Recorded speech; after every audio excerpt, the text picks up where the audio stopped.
we are going to go through a bunch of different types of formulas that appear. So these first ones, compound interest. This next one is called continuous growth. The continuous growth involves the number E.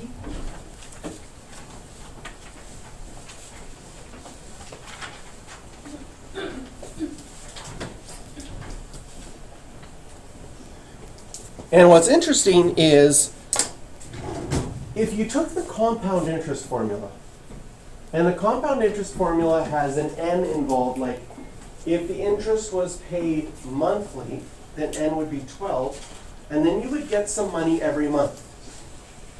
If they decided to do it every day, you would get money every day. But the amount of money you would get every day would be tiny, because they figure out how much interest would you get in the whole year. So if you got $10 in the whole year, they'd say, okay, we'll divide that by 365, and this is how much you get today. So you get a very tiny bit of it. But with that tiny bit, now that little tiny bit, also they say, well, how much interest would you get in that on the year? And so the more times that you're compounding, the more money that you get. So if you did it every minute, then you got paid every second, then you got paid every millisecond, eventually this formula turns into this formula. So we're going to look at what would happen if the amount of money you had, $2,000, invested at 5.5%, 10 years. We're going to look at the difference that you would get if it was compounded quarterly, and I'm going to show that answer right away. Because that's that old formula, you would just have to plug things in. So in this one, you're getting paid interest 4 times a year, and as soon as you're paid that interest, then you start making money on that interest. That's what compound interest means. You make money on the interest that you made as well. And we're going to look at what would happen if every single millisecond you always looking at your bank account, it was always increasing because interest was paid. How much more would you get? And I think you're going to be surprised by the answer. Any guesses?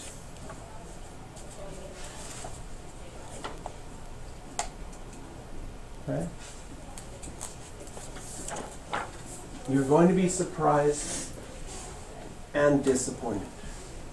Because you'll probably think it would be a lot more. And it's like $13 more over 10 years. That's not a lot. Okay? Now, if you had got a loan from a bank and they said, oh, we're going to charge you interest every day, and another bank says, oh, we'll only charge you interest every month, you'd be like, oh, I want to go with the one that only charges me every month. Technically, it doesn't come out to a huge difference. It is a little bit, like this one here, $13. Right? But optics are more important, so the banks will say, we're going to charge you only every month, and another bank is charging you every day. You're going to be like, oh, I don't want to be charged every day. That seems like a lot more. It's only a little bit more. The big thing that you are going to learn in this class, it is the interest rate that is the most effective in whether you're going to get more money or less money, or if you're going to get charged more or charged less. So when you go to buy your first car, and one place has an interest rate at 8%, and another place has an interest rate of 6%, that's going to make a significant difference. And we're going to look at some of those significant differences over the next couple of days.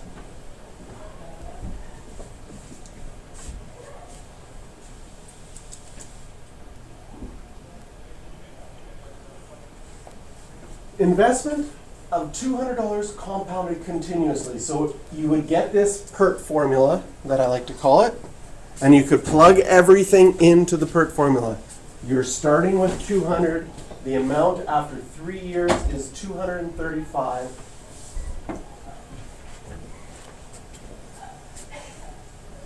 And we want to solve for r, and r is in the exponent.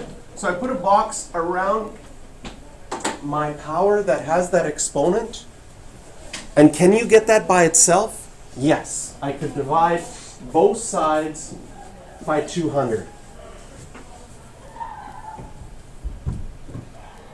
And how do we solve for exponents? We take the log of both sides. However, since there's an e in this question, it's going to actually make more sense to take the natural log of both sides, because the natural log of e is equal to 1.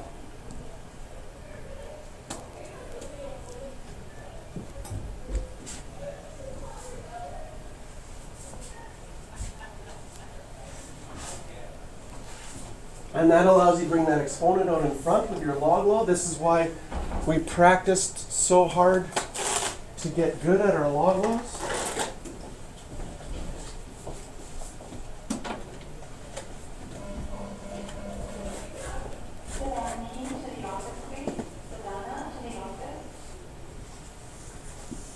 And you can solve for r. I want you to try the next one on your own. I'm going to put up the answer in a second.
I'll put up the answers so you can see if you're able to get it. Make sure you check it with your calculator.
where we're going to see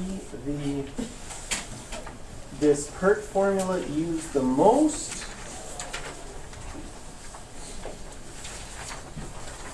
is in population growth. So because populations, there's always people being born, always people dying. Population growth is sort of seen as something that is continually happening. And so this PERT formula gets used because they say the population growth has been growing continuously, and then we find an average rate of 1.7%. So Vancouver in 1981 was 1.38 million. We could just plug things in and say 30 years later in 2011, we could expect the population, according to this model, to be 2.3 million. And so cities use this, countries use this, the world uses this to sort of start to try to predict what kind of problems will we maybe have in 10 years?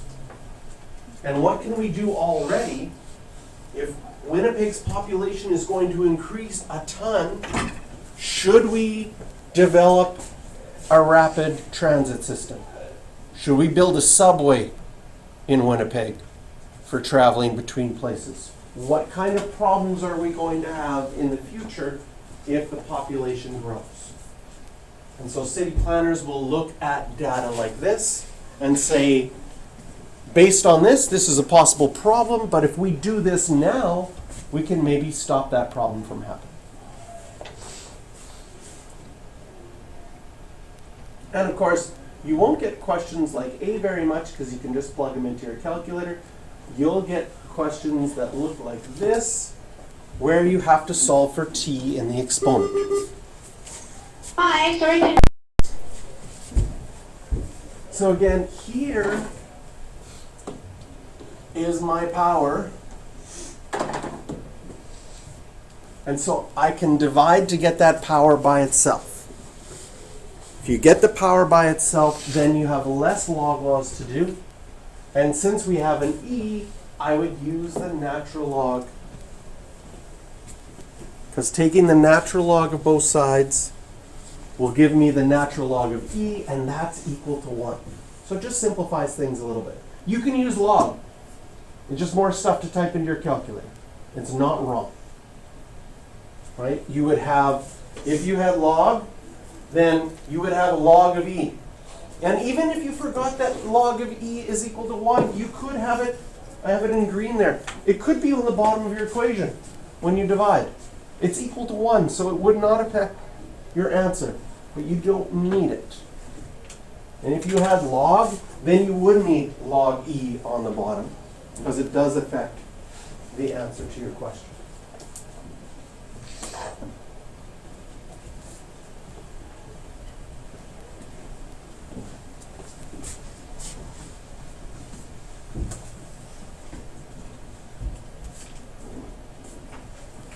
So then you solve for t, which is 86.5 years, but that's 86.5 years after 1981. So that would be in the year 2067. All right, so you guys have to put that as a reminder in your calendar for 2067. Right, that's only 32 years away. How close were we? Is the population of Vancouver in 2067 6 million? Or will it be bigger? What is this is what we're predicting. We'll see how that goes.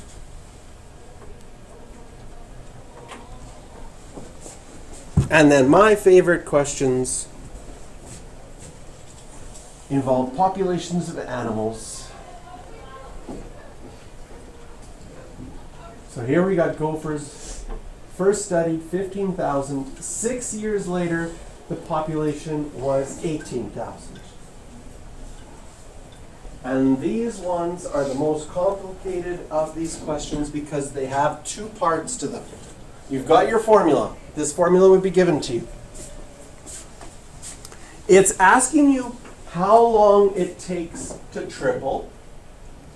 So you can use any number you want, but the problem is we don't know what the R value is. So it's asking you to solve for t, but you don't know R.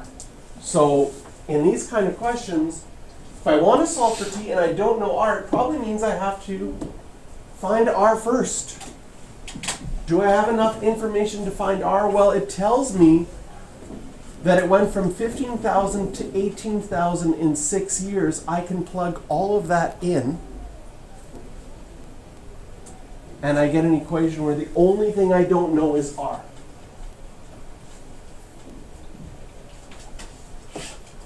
So I can get my exponent, use natural logarithms, and I can get R.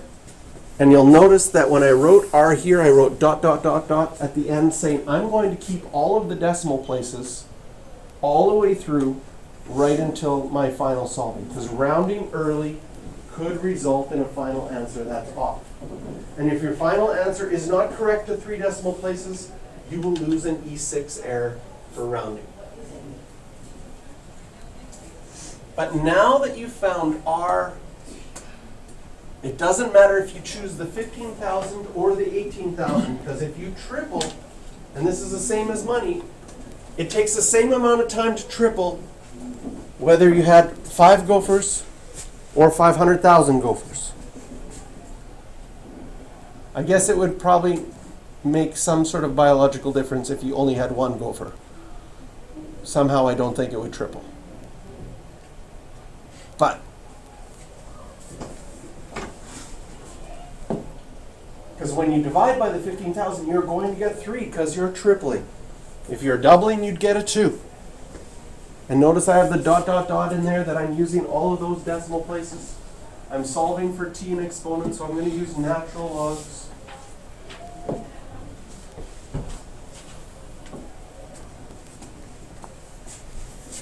And I should have 1 more decimal place there. But you get 36.15 years. And again, in these word problems, make sure you get the correct units as well.